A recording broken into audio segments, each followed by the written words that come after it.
Hello विद्यार्थीगण, मैं इसके कश्यप भारत दर्पण चैनल के माध्यम से आप तमाम विद्यार्थी का एक बार पुनः हार्दिक अभिनंदन करता हूं। चलिए, आज का मौसम तुलनात्मक रूप से कुछ कम उष्ण है, लेकिन पूर्वैया हवा जब बहती है तो पसीना ज्यादा आता है, आर्द्रता अधिक होती है और पछुआ हवा शुष्क होती है। चलिए, आज हमें हवा पर चर्चा नहीं करना है, आज हमें चर्चा करना है RBI, reserve bank of India, जो भारत का केंद्रीय बैंक है, उसकी कार्यप्रणाली, उसकी स्थापना और जो नए नई नोट महात्मा गांधी स्मृति में जारी होते हैं, उस नोट की लंबाई चौड़ाई, क्योंकि आज के नए ट्रेंड में इस प्रकार का क्वेश्चन पूछा जाने लगा है कि नोट पर किसकी आकृति बनी होती है और नोट की लंबाई चौड़ाई क्या है। ये बारंबार आज के दौर में पूछा जाने वाला प्रश्न है। चलिए, हम लोग अध्ययन शुरू करें। उसके पहले यदि आपने सब्सक्राइब नहीं किया है, सब्सक्राइब कर दें। और दूसरा है कि वीडियो को देखा, वीडियो को आप देखते नहीं हैं या बहुत कम देखते हैं तो उसका लाभ बनिस्पत नहीं मिल पाता है। आप तभी लाभान्वित हो पाएंगे जब आप देखें। RBI, reserve bank of India, जिसकी स्थापना आरबीआई अधिनियम 1934 एवं हिल्टन यंग समिति की सिफारिश पर 1 अप्रैल 1935 को किया।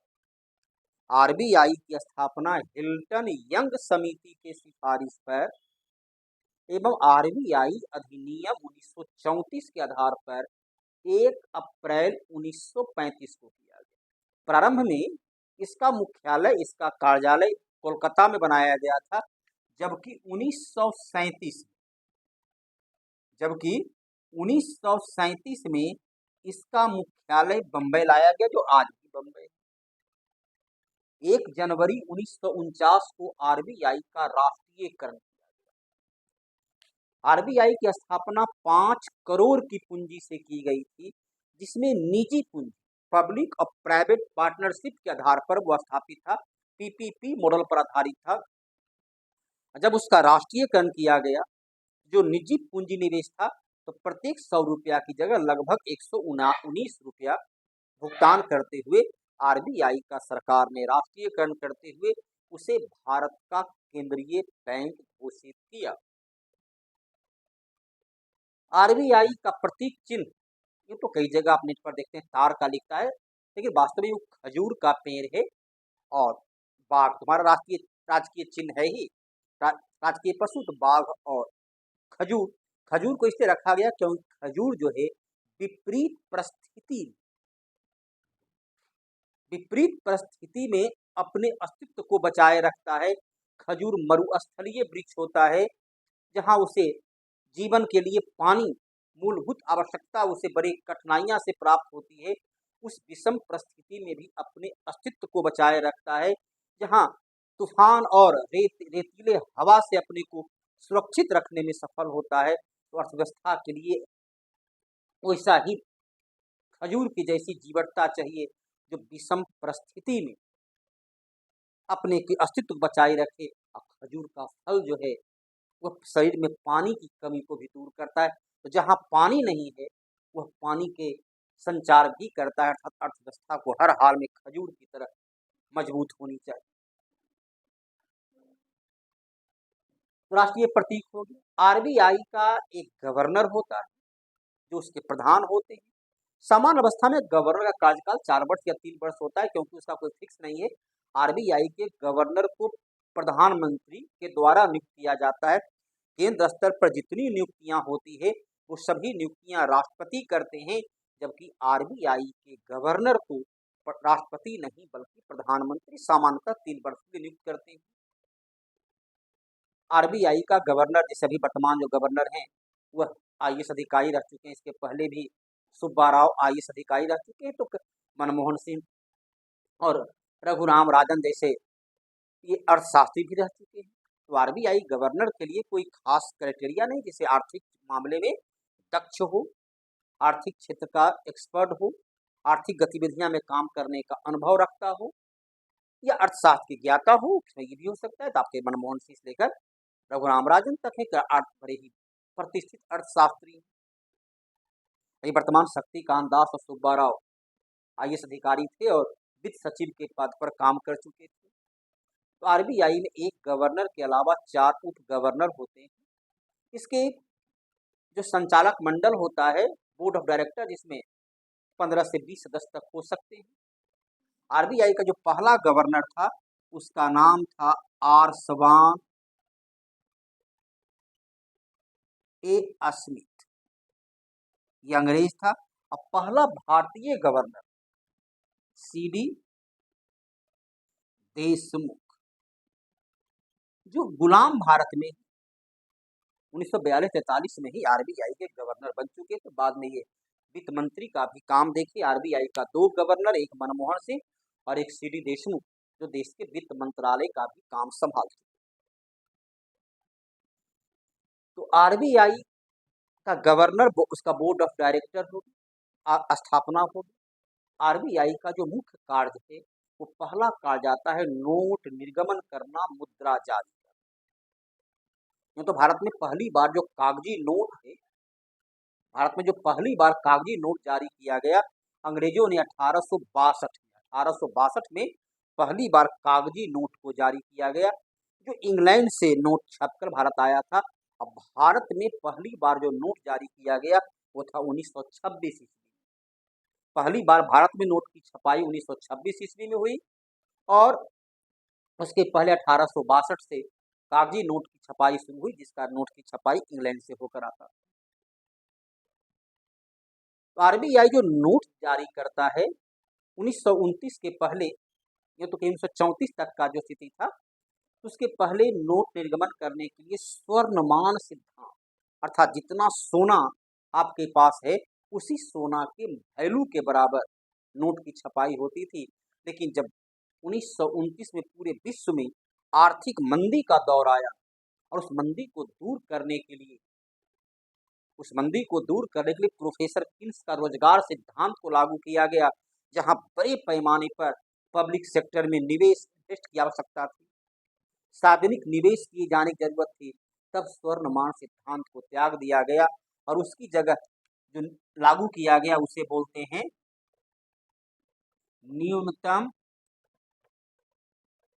आरक्षण प्रणाली। तो आरबीआई जो नोट जारी करती है इसी न्यूनतम आरक्षण प्रणाली के तहत, जिसके लिए आरबीआई अपने पास न्यूनतम 200 करोड़, जिसका बेस ईयर 1978 ईस्वी है, इसका बेस ईयर जो है 1978 ईस्वी है। तो न्यूनतम 200 करोड़ की वैल्यू आज का नहीं, 1978 ईस्वी में जो 200 करोड़ की वैल्यू थी उसके आधार पर आरबीआई अपने पास नोट को जारी करने के लिए 200 करोड़ की संपत्ति को जमा रखता है, जिसमें 115 करोड़ गोल्ड के रूप में, सोना के रूप में, शेष 85 करोड़ विदेशी मुद्रा के रूप में।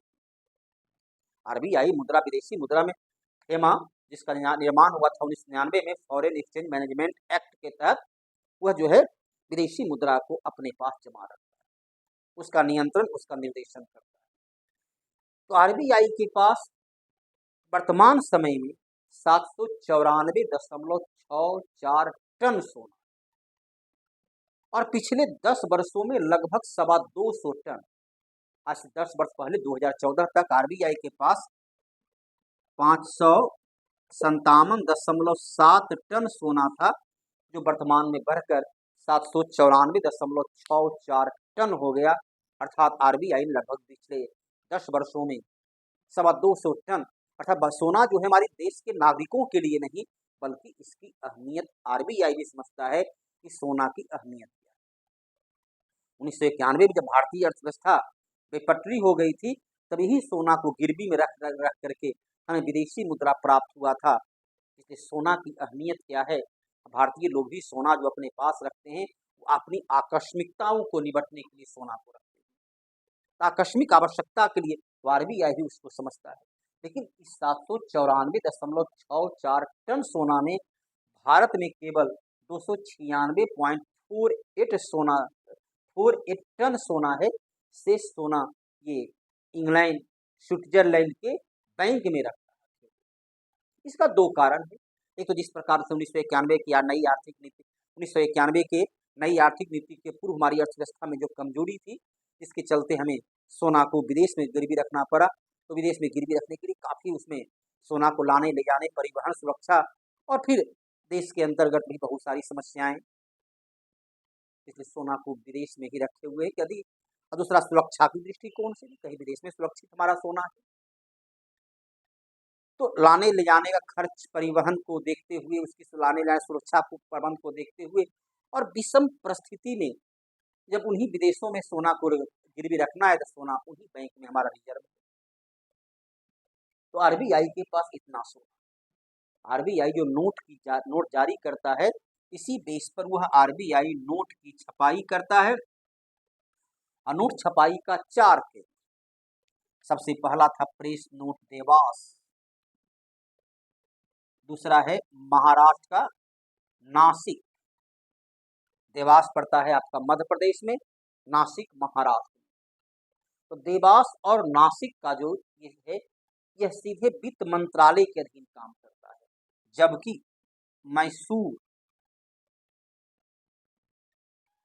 और शाहवनी पश्चिम बंगाल ये दोनों आरबीआई के, इसका नियंत्रण जो है वो वित्त मंत्रालय के पास है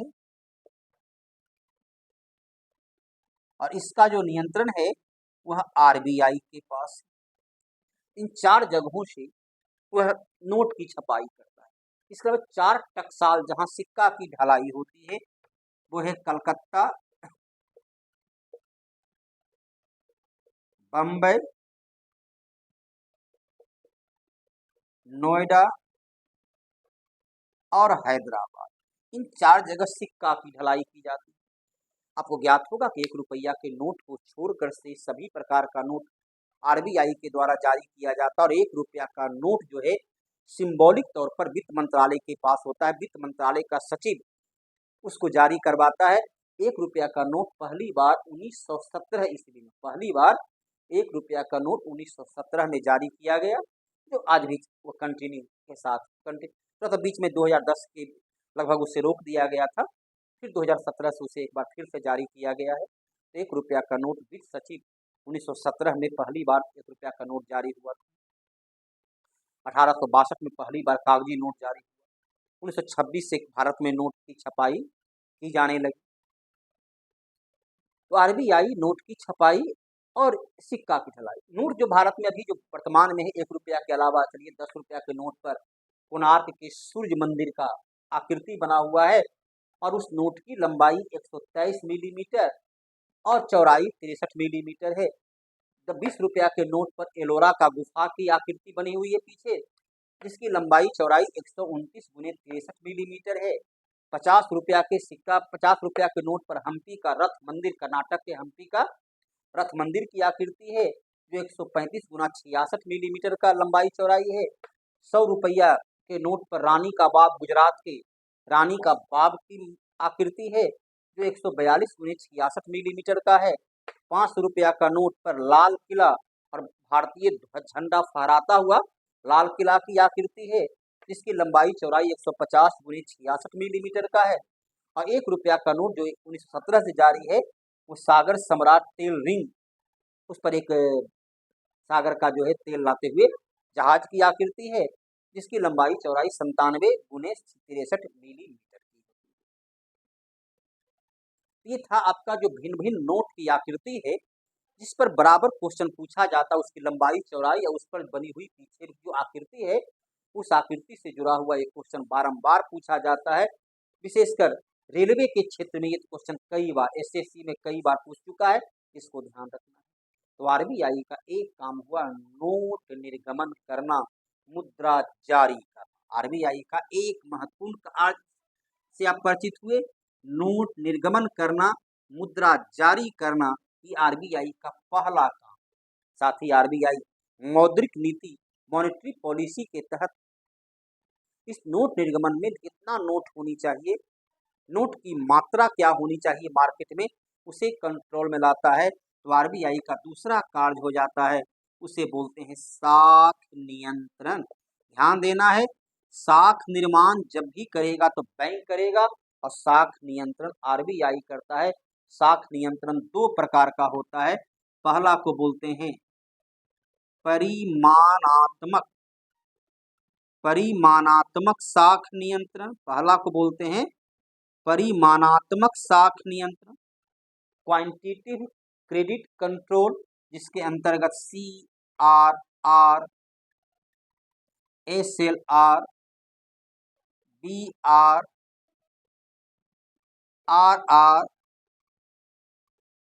RRR, MSF और OMO, cash reserve ratio, statutory liquidity ratio, bank rate, repo rate, reverse repo rate, marginal standing facility और open market operation.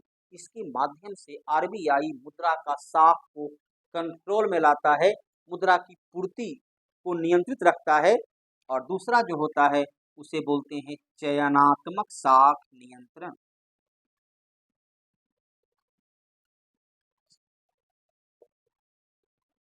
Selective credit control, इसके तहत RBI नैतिक दबाव बैंकों पर डालता है।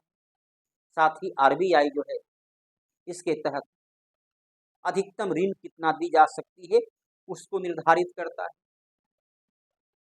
किसी भी संस्था को अधिकतम कितनी ऋण दी जा सकती है उसे करता है नियंत्रित। वह यदि RBI की नॉर्म्स को पालन कोई बैंक नहीं करता है उसको दंडित करने का भी अधिकार इसी साख नियंत्रण के अंतर्गत आता है। तो RBI क्रेडिट कंट्रोल के अंतर्गत बैंकों पर दंडात्मक कार्रवाई, बैंकों पर नैतिक दबाव, अधिकतम ऋण आवंटन, इस चयनात्मक साख नियंत्रण का पार्ट हो जाता है। RBI का तीसरा जो काम है, RBI का तीसरा जो सबसे महत्वपूर्ण काम होता है वो काम क्या है? वो काम को बोलते हैं समाशोधन गृह के रूप में कार्य। समाशोधन गृह, क्लियरिंग हाउस के रूप में कार्य। क्लियरिंग हाउस प्रत्येक दिन इलेक्ट्रॉनिक फंड ट्रांसफर एवं चेक के माध्यम से करोड़ों करोड़ का आदान प्रदान, एक बैंक का धन दूसरे बैंक में लेन देन की जाती है। उन बैंकों का जो आपसी लेन देन होता है, जो ट्रांजैक्शन होता है, उसका निपटारा RBI, क्योंकि CRR कैश रिजर्व रेशियो के रूप में RBI के पास प्रत्येक बैंक का नगद धन जमा होता है, तो RBI उसका निपटारा करता है कि किस बैंक के नाम से कितना लेन देन किया गया है। तो इसे बोलते हैं समाशोधन गृह के रूप में कार्य। इस कार्य में RBI को SBI से भी सहयोग प्राप्त होता है। ये तीन मुख्य फंक्शन है RBI का। इसके अलावा RBI को भारत सरकार का बैंकर, एजेंट एवं सलाहकार करते हैं। सरकार का बैंकर के रूप में सरकार को ऋण देने का काम करता है। सलाहकार के रूप में सरकार को देश की आर्थिक अवस्था में सुधार के लिए सलाह देता है। और एजेंट के रूप में सरकारी बॉन्ड का OMO, ओपन मार्केट ऑपरेशन के तहत सरकारी बॉन्डों का क्रय विक्रय खुले बाजार में करता है। साथ ही RBI विदेशी मुद्रा का भंडारण, संचय, उसका मूल्य अस्थिरता के लिए भी कार्य करता है। FEMA इसके लिए बनाया हुआ फॉरेन एक्सचेंज मैनेजमेंट एक्ट 1999 में बनाया गया, यह अधिनियम भी RBI के नियंत्रण में काम करता है। इसके अलावा RBI को बैंकों का बैंक कहते हैं। जितने भी अन्य बैंक हैं, चाहे वो पब्लिक सेक्टर के SBI, PNB, केनरा बैंक हो या प्राइवेट सेक्टर का एक्सिस बैंक, IDBI बैंक या ICICI बैंक, इन सभी बैंकों का नियंत्रण, निर्देशन RBI के द्वारा किया जाता है। आवश्यकता पड़ने पर इन बैंकों को साख निर्माण के लिए RBI से ऋण भी प्राप्त होता है, ऋण भी RBI से देता है। मौद्रिक नीति के तहत RBI इन बैंकों के साख निर्माण के प्रक्रिया को भी कंट्रोल में लाता है। ये सब RBI का मुख्य फंक्शन है। तो RBI का कार्य क्या हो गया? पहला काम है नोट निर्गमन करना, दूसरा काम है साख नियंत्रण करना, तीसरा है समाशोधन गृह के रूप में काम, चौथा है विदेशी मुद्रा का भंडारण एवं विनियमन करना और मूल्य की अस्थिरता को निर्धारित करना, पांचवा काम हो जाता है बैंकों का बैंक के रूप में, छठा कार्य जो हो जाता है अंतिम ऋणदाता के रूप में, सातवां हो जाता है भारत सरकार का बैंकर, एजेंट एवं सलाहकार के रूप में। ये था RBI से जुड़ा हुआ वो तमाम तथ्य, तमाम फैक्ट जो कि आपको विभिन्न एग्जाम में पूछा जाता है, आगे भी पूछा जाता रहेगा। यदि आप इस एक वीडियो को देख लेते हैं तो RBI से जुड़ा हुआ कोई भी प्रश्न आपको गलत होने की संभावना किसी भी प्रश्न को आप कॉन्फिडेंस के साथ उत्तर दे पाएंगे। तो उम्मीद करते हैं कि आज का जो क्लास रहा, आज का जो वीडियो रहा, वो आपके लिए काफ़ी प्रभावी होगा। इससे आप काफ़ी लाभान्वित होंगे और यदि ऐसा है तो लाइक करना, शेयर करना और सब्सक्राइब करना ना भूलेंगे। धन्यवाद।